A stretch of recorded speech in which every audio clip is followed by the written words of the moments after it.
Hello అందరికీ! ఈరోజు liver curry చేస్తా ఉన్నా. ఇంట్లో చికెను, మటన్ అలాంటి నాన్ వెజ్ అన్నీ చాలా తక్కువ చేయడం. చాలా రోజుల తర్వాత ఈ లివర్ తీసుకొనొచ్చాము. దీన్ని బాగా 2 సార్లు నీట్‌గా వాష్ చేసి తర్వాత పైనుండే ఈ కొవ్వంతా తీసేయాలి. లేకపోతే కొవ్వు పట్టేస్తాం. బాడీలోకి ఫ్యాట్ రావాలంటే నిమిషం పట్టదు. అదే పోవాలంటే ఎన్ని సంవత్సరాలో పడతది. చిన్న చిన్న పీసెస్ లాగా ఇలా కట్ చేసుకొని నీట్‌గా వాష్ చేసి తర్వాత కొంచెం ఉప్పు, పసుపు వేసేసి నీట్‌గా పక్కన పెట్టేసేయాలి.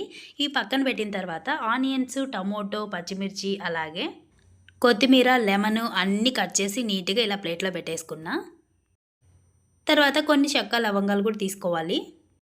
ఒక పెనంలో ఆయిల్ హీట్ ఎక్కిన తర్వాత ఈ ఆకులు, బిర్యానీ ఆకులు, చెక్క, లవంగాలు అవన్నీ వేసేసుకోవాలి. అవి కొంచెం వేగంగానే ఆనియన్స్, పచ్చిమిర్చి వేసేసుకొని బాగా వేపుకోవాలి. ఇవి కొంచెం గోల్డెన్ కలర్ వచ్చేంత వరకు వేపుకోవాలన్నమాట. ఇవి వేగిన తర్వాత అల్లం వెల్లుల్లి పేస్టు, అలాగే ధనియాల పొడి, అలాగే గరం మసాలా, అలాగే చికెన్ మసాలా అన్నీ వేసేసుకోవాలి. మనం వేసిన పచ్చిమిర్చి అంత కారం లేవు అనుకుంటే కారం కూడా వేసుకోవచ్చు.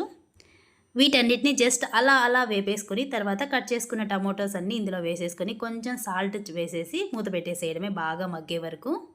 స్టవ్ లో ఫ్లేమ్‌లో పెట్టి బాగా మగ్గనిస్తే ఈ విధంగా పేస్ట్ లాగా అవుతదనమాట టమోటోస్ అదంతా గూడా. జస్ట్ గరిటెతో ఇలా ప్రెస్ చేసామంటే ఇట్లా పేస్ట్ లాగా రెడీ అయిపోతది. తర్వాత ఇందులో కట్ చేసుకున్న లివర్ పీసెస్ అన్నీ ఇందులో వేసేసుకొని బాగా మొత్తం ఇట్లా మిక్స్ చేసుకొని ఒక 3, 4 మినిట్స్ వరకు లో ఫ్లేమ్‌లో అలాగే ఉంచేసుకోవాలి. బాగా ఈ పేస్ట్ అంతా గూడా వాటికి పడతదనమాట.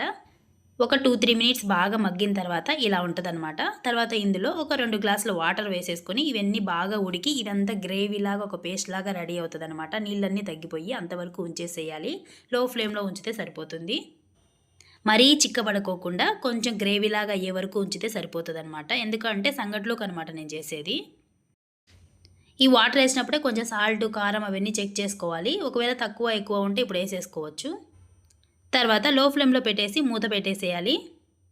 ఫైనల్‌గా ఓపెన్ చేస్తే ఇలా ఉంటదనమాట. తర్వాత దానిపైన కొంచెం కొత్తిమీర చల్లేసుకొని తర్వాత లెమన్ కావాలంటే లెమన్ కూడా వేసేసుకోవచ్చు. నేను లెమన్ కూడా వేస్తున్నా. ఇంకా కొంచెం గ్రేవీ చిక్కబడాలంటే ఇంకా కాసేపు ఉంచొచ్చు. నాకైతే అవసరం లేదని ఆఫ్ చేశా అనమాట. మొత్తానికి కర్రీ అయితే రెడీ అయిపోయింది. చూసారు కదా ఎంత గ్రేవీగా ఉందో. సంగట్లోకి పెట్టుకొని తిన్నామంటే అలా వెళ్ళిపోతది ముద్ద.